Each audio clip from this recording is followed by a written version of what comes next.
Bonsoir, à la une de l'actualité ce mercredi, le meeting du candidat Front de Gauche Jean-Luc Mélenchon au Zénith d'Auvergne. Ce soir, des milliers de personnes sont attendues. Premier contrat local de santé signé en Auvergne aujourd'hui. Joël May, délégué territorial pour l'Agence régionale de santé, est l'invité de ce journal. Quelle perspective pour le circuit de Charade? Le Conseil général, qu'il a repris en gestion directe en janvier, se laisse une bonne année pour évaluer la situation. Le meeting de Jean-Luc Mélenchon commence donc en ce moment même au Zénith d'Auvergne. 7 à 8 000 personnes sont attendues sur place pour écouter le candidat Front de Gauche à l'élection présidentielle. Le meeting qui devait au départ se dérouler à la Maison des Sports a donc été reprogrammé au Zénith pour accueillir tous ces militants. Nous ferons un compte-rendu du meeting demain midi dès notre Flash Info à 12h30 précisément. Et puis, compte rendu complet dans le journal de la rédaction demain soir à 18h30. Politique toujours, le Front National vient d'obtenir ses 500 parrainages. Marine Le Pen l'a annoncé hier. La Fédération du Puy-de-Dôme a indiqué aujourd'hui que ce sont seulement 2 élus du département qui ont accompli leur devoir civique et permis à la démocratie d'être finalement respectée. Fin de citation. Des élus qui, selon l'EFN, n'adhèrent pas aux idées du parti.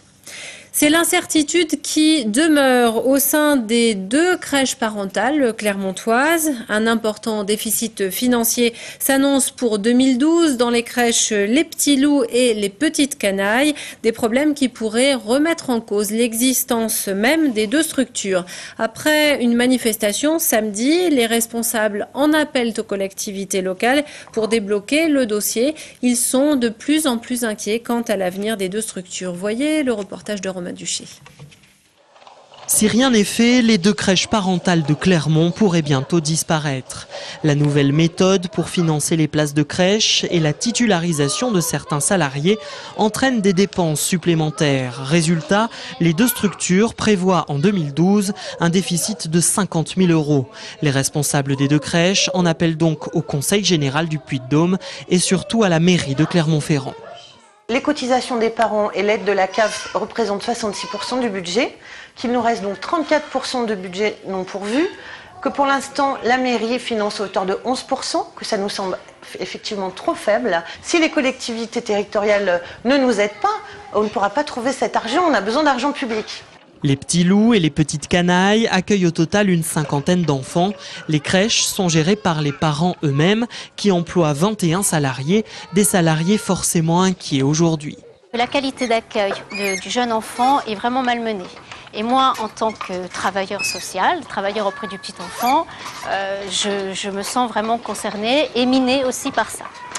La deuxième chose, c'est que évidemment, si en septembre on doit fermer, eh bien, mon emploi est menacé. C'est évident qu'on ne peut pas se sentir bien dans ce contexte-là. La mairie, quant à elle, a demandé aux responsables des 2 crèches de fournir des bilans d'activité très précis, afin de voir où l'on peut faire des économies et combien d'argent les collectivités peuvent apporter. Les crèches parentales sont un système indispensable et qu'il faut soutenir. Mais on ne peut pas le soutenir à n'importe quel prix sans un dossier bien étayé. Dans un mois, bien, on remettra les hypothèses de travail et nous avons, nous, un conseil municipal au mois de juin. Donc nous pourrons à ce moment-là faire une décision modificative si besoin est. En 2011, la mairie de Clermont a subventionné les 2 crèches parentales à hauteur de 55 000 €, plus 10 000 € d'aide pour des travaux, ce qui représente 5,70 € par jour et par enfant. Joël May est l'invité de ce journal. Bonsoir. Bonsoir. Vous êtes délégué territorial à l'Agence régionale de santé du Puy-de-Dôme. Le premier contrat local de santé d'Auvergne a été signé aujourd'hui concernant les bassins de Thiers et Ambert. De quoi s'agit-il, Joël May? Alors, contrat local santé. Nous avons beaucoup travaillé, je crois bien, depuis 2 ans sur le projet régional de santé, avec des axes assez forts qu'il n'y a pas lieu de développer. Aujourd'hui, on n'a pas le temps. On est maintenant sur du local. Contrat parce que l'ARS n'a pas le monopole de la santé. On a des partenaires, collectivités locales, Oui. CPAM, assurance maladie, pardonnez-moi, hôpital de Thiers-Ambert, local parce que c'est Thiers-Ambert. Alors pourquoi Thiers-Ambert justement? Pourquoi rapprocher ces deux bassins? Thiers-Ambert, même typologie, en termes de population, Oui. un relatif éloignement de l'offre de soins, Oui. et puis une mobilisation très forte des acteurs locaux. Avec les mêmes problématiques de santé, quelles sont-elles? Une population relativement vieillissante, plus 13 000 personnes de plus de 75 ans d'ici 2040. 2040, c'est loin sans être loin. Pathologies liées au cancer, aux maladies de l'appareil circulatoire et un certain nombre. Mais il y a un certain nombre de spécificités, effectivement, sur ce territoire. Et santé, ça n'est pas que hôpital, Oui. ça n'est pas que médecin. C'est santé au sens large. Alors quelle est l'idée principale? C'est d'améliorer la qualité, la fréquence des soins, le dépistage, la prévention? C'est tout ça. C'est tout ça, mais on a peu de temps. C'est de favoriser l'accès aux soins concrets. Alors, soins au sens large. Oui. L'accès aux soins concrets de toutes les personnes, même si elles sont très isolées sur ce territoire, en termes de dépistage diabète, prévention diabète, dépistage du cancer du sein, soins bucco-dentaires. Et ce contrat local de santé comporte des actions, 8 pour l'instant, Oui. on en aura d'autres après, très concrètes. Alors on peut en donner un ou deux exemples? Sur le diabète, dépistage, accompagnement, dépistage du diabète, accompagnement des personnes touchées par le diabète. Il va y avoir des personnes, diabète 63, qui vont aller sur les marchés, très concrètement, et proposer aux personnes sur les marchés un dépistage du diabète en lien avec l'hôpital de Thiers. Deuxième exemple, sur le bucco-dentaire, on connaissait, et on va le renforcer sur le territoire, la prévention, le dépistage, les examens bucco-dentaires pour les jeunes enfants. Oui. Mais les personnes âgées en EHPAD, maison de retraite si vous voulez, disons que ça n'était pas un axe prioritaire, pour ne pas dire plus. Et nous allons former les personnels soignants et nous envisageons, ça n'a pas été signé ce matin, nous envisageons des unités mobiles s'occupant des soins bucco-dentaires en EHPAD sur ce territoire. Il y a eu également un rapprochement qui a été décidé entre les hôpitaux de Thiers et Ambert aujourd'hui? Alors, c'est une histoire déjà continue depuis quelque temps, mais là, on renforce. L'idée, chaque hôpital reste l'hôpital. Thiers reste Garde son Thiers. site. Mais c'est un projet médical commun. C'est une équipe commune qui va intervenir à Thiers, à Ambert, avec des consultations spécialisées de praticiens de Thiers qui vont aller à Ambert. Avec un scoop que je vous livre, Oui. l'ouverture d'une hospitalisation, de services d'hospitalisation à domicile sur ce territoire le 2 avril. Qui s'organise comment? C'est à partir des hôpitaux. L'hospitalisation à domicile est d'abord une hospitalisation et il va y avoir des personnes, des services, des soignants, qui vont aller soigner les personnes de ce territoire à domicile. Merci Joël May d'avoir répondu à nos questions. Santé toujours avec une opération de don du sang, pas comme les autres, ce mercredi à l'ASM Clermont-Auvergne. L'occasion pour les donneurs d'assister ce matin à l'entraînement de l'équipe qui avait exceptionnellement lieu sur le stade d'honneur et non pas sur les terrains annexes comme à l'accoutumée. Depuis l'espace Édouard, les donneurs avaient ainsi vu sur la pelouse du stade. Ils ont combiné acte de générosité et plaisir de côtoyer l'équipe lors de cette opération. Le fait d'avoir l'ASM qui s'entraîne sur le stade et pouvoir être disponible a permis de lier le sport avec le don du sang par lui-même. Ça double mon avis sur le donner du sang, oui, ça m'aide, oui, tout à fait. Je viens pour le plaisir de donner du sang et pour le plaisir de voir les joueurs. Ça permet de côtoyer un peu les joueurs de plus près, pour tout simplement voir leur façon de s'entraîner, pour aussi enrichir mon rugby, parce que moi je joue aussi. Donc voilà, et puis c'est une motivation, oui, ça c'est sûr. Forcément, que c'est sympa pour nous. Ça nous fait, ça change. Puis en général c'est très porteur. L'an dernier on a eu beaucoup de monde, donc c'est très bien. Une collecte de ce type accueille généralement 200 donneurs. Grâce au partenariat avec la SM, ce sont 500 personnes au total qui étaient attendues aujourd'hui. En bref, les guichetiers du bureau de poste de Riom et des antennes de Saint-Bonnet-Près-Riom et Moza ont entamé un mouvement de grève illimité ce matin. Réunis devant le bureau riomois, ils protestent contre la suppression à Riom d'un poste de guichetier et le non-remplacement d'un agent gestionnaire des clients financiers.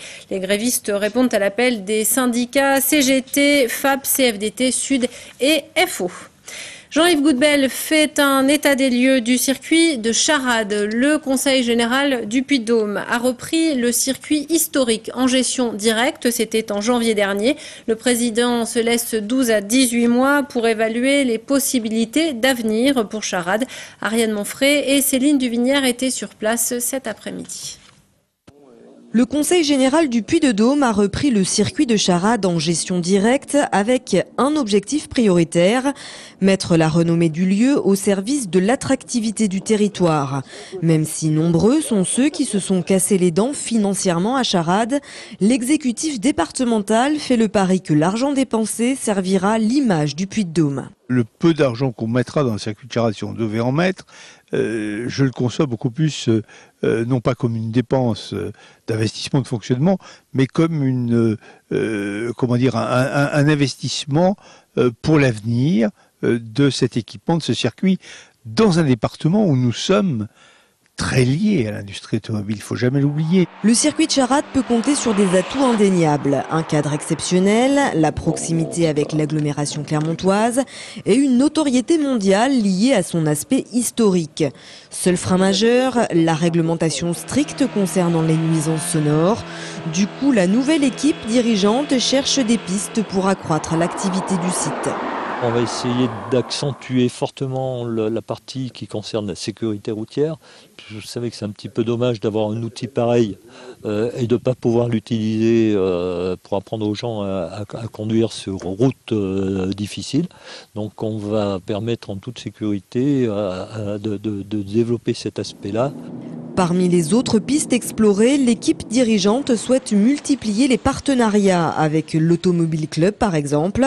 Elle réfléchit également à créer de nouvelles attractions sur les 82 hectares que compte le site. Dans notre page culturelle, Super Sauvage en résidence toute la semaine à la coopérative de Mai. La rencontre entre une auteure pour enfants et le guitariste des Vampas a donné lieu à la création d'un spectacle jeune public pas tout à fait comme les autres. Une comédie musicale rock qui raconte l'histoire d'un bichon avide de liberté. Catherine Lepès a rencontré l'équipe au travail cet après-midi à l'heure des derniers réglages. Super sauvage, carrément, super sauvage, super sauvage, je suis super sauvage, super sauvage. Attention, Super Sauvage débarque à la Copé, un spectacle qui raconte l'histoire d'un petit chien qui en a marre de la ville et rencontre un chat de gouttière.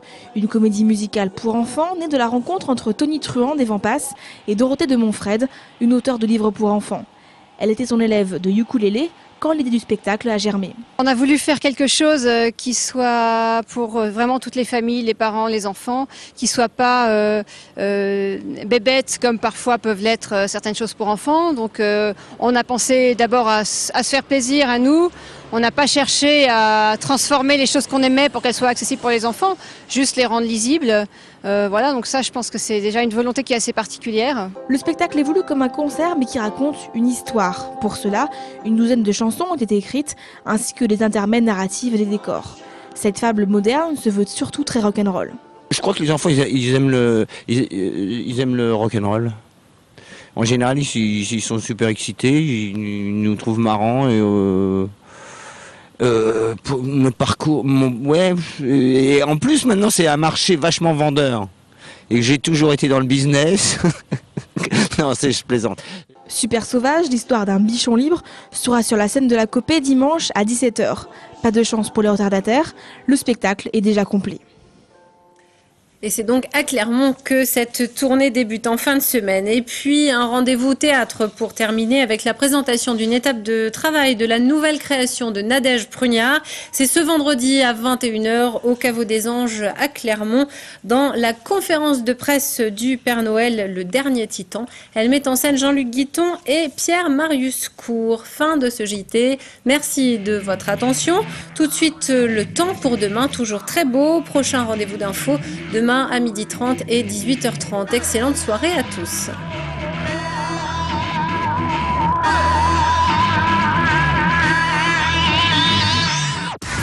Toute l'actu locale est aussi en ligne. Retrouvez votre JT sur clermontpremière.com.